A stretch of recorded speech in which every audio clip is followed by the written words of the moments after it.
Բարև ձեզ։ Այս տարվա սեպտեմբերից ներդրվում է ժամանակավոր անաշխատունակության և մայրության նպաստների նշանակման նոր ընթացակարգ։ Ինչ փոփոխություններ են նախատեսվում կներկայացնի Աշխատանքի և սոցիալական հարցերի նախարարության կենսաթոշակային և այլ դրամական վճարների բաժնի պետ Տաթևիկ Միքայելյանը, բարև ձեզ Տիկին Միքայելյան։ Փաստորեն փոփոխվում է ընդհանուր համակարգը և նշանակման, և հաշվարկման, և վճարման։ Կխնդրեմ նախ ներկայացնեք ինչ համակարգ է գործում այս պահին ու ինչ ակնկալենք արդեն սեպտեմբեր ամսից։ 2025 թվականի սեպտեմբերի 1-ից ներդրվելու է ժամանակավոր անաշխատունակության և մայրության նպաստների նշանակման նոր ընթացակարգ, որը ամբողջությամբ տարբերվում է գործող ընթացակարգից։ Ներկայացնեմ գործող ընթացակարգը կարճ։ Ուրեմն ժամանակավոր անաշխատունակության կամ մայրության նպաստների նշանակման այսօրվա գործող համակարգը հետևյալն է։ Բարձր աշխատողը հղիության 210-րդ օրվա դեպքում եթե հղի է կամ եթե հիվանդություն է առաջացել հիվանդությամբ պայմանավորված, դիմում է համապատասխան բժշկական կազմակերպություն, իր համար բացվում է անաշխատունակության թերթիկ եւ անաշխատունակության թերթիկը փակվելուց հետո այն ներկայացնում է իր բարձր աշխատողին, որպեսզի համապատասխանաբար ստանա ժամանակավոր անաշխատունակության նպաստ կամ մայրության նպաստ։ Ինչ է անում գործատուն։ Գործատուն հաշվարկում է ընդհանուր առմամբ ժամանակավոր անաշխատունակության կամ մայրության նպաստը։ Ինչպես գիտեք, գործող համակարգով առաջին 5 օրերի համար վճարում է իր միջոցներից, հաջորդ օրերի համար պետական բյուջեի միջոցներից, իսկ մայրության նպաստի դեպքում ամբողջությամբ պետական բյուջեից է վճարում եւ վճարում է գործատուն ինքը։ Այնուհետեւ իր մոտ, իր կազմակերպության եկամտային հարկի հաշվին նվազեցնում է պետական վճարման ենթակա գումարը կամ եթե չունի նման միջոցներ, դիմում է պետական մարմին փոխհատուցում ստանալու համար։ Այսպիսով ինչ է ստացվում։ Ստացվում է, որ պետական բյուջեից վճարման ենթակա գումարը հաշվարկը իրականացնում է գործատուն եւ խոշոր գործատուների դեպքում այդ հաշվարկը հետագայում չի ստուգվում, ճշգրտվումը չի իրականացվում, քանի որ իր եկամտային հարկի հաշվին է նվազեցնում։ Սխալի դեպքում կարող է տուժել պետությունը, թե գործատուն։ Այո, կարող է տուժել պետությունը հիմնականում, որովհետև այդ միջոցները վճարվում են պետական բյուջեի միջոցների հաշվին։ Միայն այն դեպքերում, շատ քիչ դեպքերում, երբ որ գործատուի միջոցները չեն բավարարում տվյալ անձի նպաստը վճարելու համար, եւ ինքը փոխհատուցման համար պետք է դիմի պետական մարմին, միասնական սոցիալական ծառայություն, միայն այդ դեպքում է, որ միասնական սոցիալական ծառայությունը ունի լիազորություն եւ հնարավորություն նաեւ ստուգելու գործատուի կատարած հաշվարկը, ճշգրտելու է այդ հաշվարկը։ Դրանք, ինչպես նշեցի, շատ բացառիկ դեպք են։ Այսպիսով ստացվում է, որ պետական բյուջեից վճարման ենթակա գումարը ըստ էության տնօրինում է գործատուն, ինքն է հաշվարկի ճշտության պատասխանատուն, ընդ որում պետք է նկատի ունենալ, որ գործող համակարգով խնդիրը ոչ միայն հաշվարկի ճշտության մեջ է, այլ ընդհանուր առմամբ անձանց բարձր աշխատողների նպաստի իրավունքի իրացման մեջ է, որովհետև մեզ հասնում են բազմաթիվ դեպքեր, երբ որ անձին ընդհանրապես ժամանակավոր անաշխատունակության նպաստ գործատուն հրաժարվում է վճարելուց։ Այս եւ նմանատիպ այլ հարցեր կարգավորելու նպատակով որոշում է կայացվել ամբողջությամբ վերանայել ժամանակավոր անաշխատունակության եւ մայրության նպաստների նշանակման գործող ընթացակարգը։ Տիկին Միքայելյան, մենք առաջ անցանք, սկսեցինք խոսել նշանակման վճարման հաշվարկման գործընթացից, բայց կխնդրեմ հարևանցի ներկայացնեք նախ երբ է նշանակվում քաղաքացուն մայրության նպաստ, երբ ժամանակավոր անաշխատունակության նպաստ ու վերադառնանք նորից նշանակման ընթացակարգերին։ Գործող համակարգով։ Ուրեմն ժամանակավոր անաշխատունակության նպաստի իրավունք այսօր ունեն բարձր աշխատողները, անհատձեռներեսները եւ նոտարները, այսինքն ինքնուրույնաբար իրեն ապահովված անձինք ժամանակավոր անաշխատունակության մեջ գտնվելու ժամանակահատվածում, բայց ոչ ավել, քան աշխատանքային պայմանագրի ժամկետի ավարտը կամ գործունեության դադարեցումը։ Գործող համակարգով մայրության նպաստի իրավունք ունեն ինչպես բարձր աշխատողները եւ ինքնուրույնաբար աշխատանքով ապահովված անձինք, այնպես էլ չաշխատող անձինք, այսինքն ժամանակավոր անաշխատունակության նպաստի դեպքում միայն աշխատողները, իսկ մայրության նպաստի դեպքում այդ նպաստի իրավունք ունեն եւ աշխատողները եւ չաշխատողները։ Եթե աշխատողների պարագայում մայրության նպաստը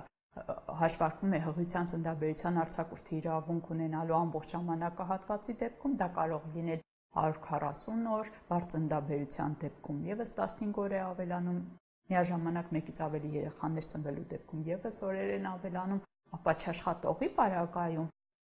մայրության նպաստը տրվում է հղիության ծննդաբերության արձակուրդի իրավունք ունենալու բարձր աշխատողի համար սահմանված 140 օրվա համար։ Իհարկե, եթե վաղաժամ ծննդաբերություն չի, վաղաժամ ծննդաբերության համար 70 օր է տրվում։ եւ գործող համակարգով նպաստի նշանակման հիմքը անձի համար բացված ժամանակավոր անաշխատունակության թերթիկն է, որը այսօր տրամադրում են բժշկական կազմակերպությունները թղթային տարբերակով։ Շահառուների շրջանակի մեջ փոփոխություններ լինելու են սեպտեմբերից, թե սեպտեմբերի նախատեսվող փոփոխությունը վերաբերում է զուտ ընթացակարգին դիմելու նշանակման վճարման։ Շահառուների տեսակետից փոփոխություններ չեն լինում, բայց պետք է փոփոխություններ են լինում նաև հաշվարկման մեջ, դա հատկապես ուզում եմ հրավիրել գործատուների ուշադրությունը, որ եթե այսօր գործող համակարգի շրջանակներում ժամանակավոր անաշխատունակության, այսպես ասած հիվանդության նպաստները, եթե հաշվարկվում են աշխատանքային օրերով, ընդ որում առաջին 5 աշխատանքային օրվա համար գործատուն վճարում է իր միջոցներից, եթե անաշխատունակությունը շարունակվում է 6-րդ օրվանից սկսած 6-րդ աշխատանքային օրվանից հաշված պետական բյուջեի միջոցների հաշվին, ապա նոր փոփոխությամբ ժամանակավոր անաշխատունակության նպաստները հաշվարկվելու են օրացույցային օրերով, ինչպես որ դա այսօր կատարվում է մայրության նպաստի պարագայում, եւ այս տրամաբանությամբ արդեն առաջին 7 օրը, 7 օրացույցային օրը գործատուն վճարելու է իր միջոցներից, իսկ դրանից ավել օրերի համար արդեն պետական բյուջեի միջոցներից։ Ընդ որում, եթե գործող համակարգով ժամանակավոր անաշխատունակության նպաստի հաշվարկման համար հիմք հանդիսացող միջին ամսական աշխատավարձը որոշելիս 7 օրվա հնգօրյա 6 օրյա ռեժիմներ էր որոշումը, ըստ այդմ բաժանվում էր 21-ի կամ 24-ի այդ միջին ամսական աշխատավարձ հաշվարկելու համար, ապա նոր փոփոխությամբ բաժանվելու է 30.1-ի եւ բազմապատկվելու է անաշխատունակության օրացուցային օրերի թվով։ Նույն հաշվարկն է կատարվելու, ինչ որ մայրության նպաստի պարագայում։ Տիկին Միքայելյան, եթե քարտեզագրենք, ընդհանուր մայրության ու անաշխատունակության նպաստների նշանակման գործընթացում ներդրում ունի մասնակցություն ունի պետությունը, հուշհաստատությունը, քաղաքացին եւ գործատուն։ Կխնդրեմ քաղաքացու պրիզմայով, եթե նայենք, ինչ փոփոխություն է ինքը նկատելու, այսինքն գործողությունները իրականացնելու ճանապարհին, ինչ պիտի աներ նախկինում ու սեպտեմբերից ինչ է անելու։ Քաղաքացու տեսակետից եթե ներկայացնեմ, եկեք ներկայացնեմ քայլ առ քայլ, որպեսզի մեր քաղաքացիների համար պատկերավոր լինի։ Ուրեմն, ինչպես գործող համակարգով, այնպես էլ նոր փոփոխությամբ քաղաքացին հիվանդանալու պարագայում կամ եթե հղիության արձակուրդ արդեն պետքա տրամադրվի հղիության պարագայում, դիմում է բժշկական կազմակերպություն։ Բժշկական կազմակերպությունում արդեն ինքը իր համար բացվելու է ոչ թե թղթային անաշխատունակության թերթիկ, այլ էլեկտրոնային առողջապահական համակարգում, Արմեդում բացվելու է էլեկտրոնային անաշխատունակության թերթիկ, այսինքն քաղաքացին ֆիզիկապես արդեն անաշխատունակության թերթիկ իրեն չի տրամադրվելու։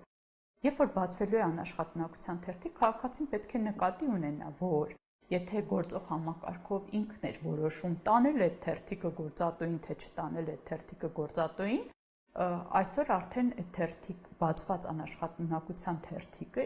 անաշխատունակ լինելու վերաբերյալ տեղեկատվությունը իր գործատուն ստանալու է պետական համակարգերի տեղեկատվական շտեմարաններում առկա տեղեկատվության փոխանակման միջոցով։ Այսինքն, եթե անձը պետք է ներկայանա գնա աշխատանքի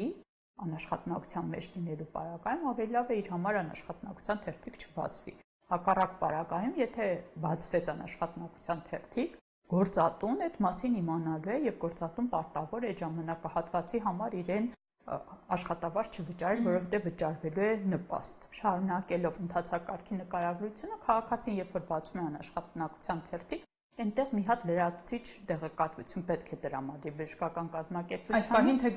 նոր փոփոխությամբ։ Այս պահին ինքը որևէ լրացվում է իր անձնական տվյալները, որը ըստ էության բժշկական կազմակերպությունը ունի։ Նոր փոփոխությամբ քաղաքացին նշելու է նաև տեղեկացնելու է, որպեսզի բժշկական կազմակերպությունը նշի այն բանկի անվանումը, որտեղից ինքը ցանկանում է ստանալ իր նպաստի, իրեն հասանելիք նպաստի գումարը, ընդ որում բանկը կարող է նշել ցանկացած բանկ, ով միասնական սոցիալական ծառայության հետ ունի պայմանագիր, եւ եթե այդ բանկում քաղաքացին ունի հաշիվ, իր աշխատավարձը ստանում է այդ բանկով, ապա մենք դերևս դա նոր նախագծի շրջանակներում մշակված չի, բայց երբ որ ընթացակարգերին անցնենք, նախատեսում ենք, որ եթե քաղաքացին այդ բանկում ունի հաշվի համար, գումարը փոխանցվելու է այդ հաշվի համարին, նստելու է այդ հաշվի համարին։ Եթե քաղաքացին նշել է այնպիսի մի բանկ, որտեղ ինքը հաշվի համար չունի, ուրեմն քաղաքացին գնալու է եւ արձեռն բանկից ստանալու է այդ տվյալները մենք փոխանցելու ենք բանկին, գումարը նույնպես բանկ քաղաքացին գնալու է բանկից ստանալ։ Ուրեմն եւ դրանով վերջանում է քաղաքացու գործողությունը։ Այսինքն նախկինում այսօր գործող համակարգով ինքը պետք է ֆիզիկապես վերցներ թերթիկը, տաներ իր գործատուին տար եւ սպասեր, որ գործատուն վճարեր, հաշվարկեր նպաստ։ Այսօր արդեն բժշկական կազմակերպություն այցելելով, այսպես թե այնպես ինքը այցելում էր, որովհետեւ հիվանդ էր, ինքը տրամադրեց լրացուցիչ տեղեկատվություն իր բանկի վերաբերյալ զուտ անվանումը եւ արդեն պետք է սպասի, որ լիազոր մարմինը, այսինքն միասնական սոցիալական ծառայությունը իր անունով փոխանցի այդ ժամանակավոր անաշխատունակության նպաստ։ Այսինքն քաղաքացու տեսանկյունից խնայում է ժամանակ ու փաստաթղթաշրջանառությունը, այդ վարչարարությունը եւ քաղաքացին պետք է նաեւ համոզված լինի, որ արդեն ժամանակավոր անաշխատունակության նպաստի հաշվարկում այլևս սխալներ, սխալ հաշվարկ չի լինելու, որովհետև հաշվարկները հիմք են ընդունվելու բացառապես պետական եկամտների կոմիտեի բազայում իր ունեցած նախորդ ժամանակահատվածի եկամուտների վերաբերյալ տեղեկատվության հաշվառմամբ, այսինքն հարկայինի բազայում իր աշխատավարձը ինչ որ ներկայացված է լինելու, այդ հաշվարկով էլ ինքը ստանալու է, անձը ստանալու է ժամանակավոր անաշխատունակության կամ մայրության նպաստը։ Տիկին Միքայելյան, այս փոփոխությունների անհրաժեշտությունը ինչից է եկել, թվայնացման գործընթացից, ինչ ռիսկեր կային, որ սրանք մեղմվում են։ Եվ թվայնացման հաշվի առնելով մի քանի հանգամանքներ, նախ արդեն էլեկտրոնային առողջապահական համակարգը ամբողջությամբ գործարկվում է եւ մեր թվային համակարգերի թվայնացումը հասել է այն մակարդակի, որ մենք հնարավորություն ունենք այս գործընթացը ամբողջությամբ ըստ էության ինքնաշխատ եղանակով իրականացնել։ Դա մեկ, երկրորդ հերթին պետական բյուջեից վճարման ենթակա գումարների հաշվարկների հասարակության ճշտության նկատմամբ իրավունքների իրացման մասով վերահսկողություն իրականացնելու լծակ ստանալու համար նույնպես այս համակարգը ներդրվել է։ Շատ լավ, կան փոփոխություններ, որոնց մասին չխոսեցինք։ Եկեք խոսենք նաև գործատուները ինչ պետք է իմանան, որովհետև այսօր գործատուները իրենք են հաշվարկում, նպաստը վճարում, հարկային մարմին ներկայացնում հաշվետվություններ։ Գործատուները պետք է իմանան, որ երբ որ իրենց աշխատողը գտնվի ժամանակավոր անաշխատունակության մեջ, մենք ասելով լիազոր մարմինը, այսինքն միասնական սոցիալական ծառայությունը, մեկ աշխատանքային օրվա ընթացքում առողջապահական համակարգից ստանալու է տեղեկատվություն, որ անձի համար բացվել է անաշխատունակության թերթիկ։ Այդ տեղեկատվությունը միասնական սոցիալական ծառայությունը մեկ աշխատանքային օրվա ընթացքում տրամադրելու է պետական եկամուտների կոմիտեին եւ ՊԵԿ-ը այդ նույն օրը գործատուին իրեն հատկացված էջում տեղադրելու է տեղեկատվություն, որ քո աշխատողը այսօրվանից չի ներկայանալու աշխատանքի, որովհետեւ գտնվելու է ժամանակավոր անաշխատունակության մեջ։ Նույն տեղեկատվությունը գործատուն արդեն ստանալու է նաեւ անաշխատունակության թերթիկը փակելուց, ստանալու է տեղեկատվություն նույն ճանապարհով, որ անձը այսինչ օրը ներկայանալու է աշխատանքի, արդեն վերականգնվել է, ընդ որում այդ տեղեկատվության հետ նաեւ միասնական սոցիալական ծառայությունը գործատուին տեղեկացնելու է նաեւ հաշվարկը, որ այս ժամանակահատվածի համար այս անձին հաշվարկվել է ժամանակավոր անաշխատունակության գումար այսքան չափով, որից գործատուին վճարման ենթակա գումարը ասում է այսքան առաջին 7 օրացույցային օրերի համար եւ գործատուն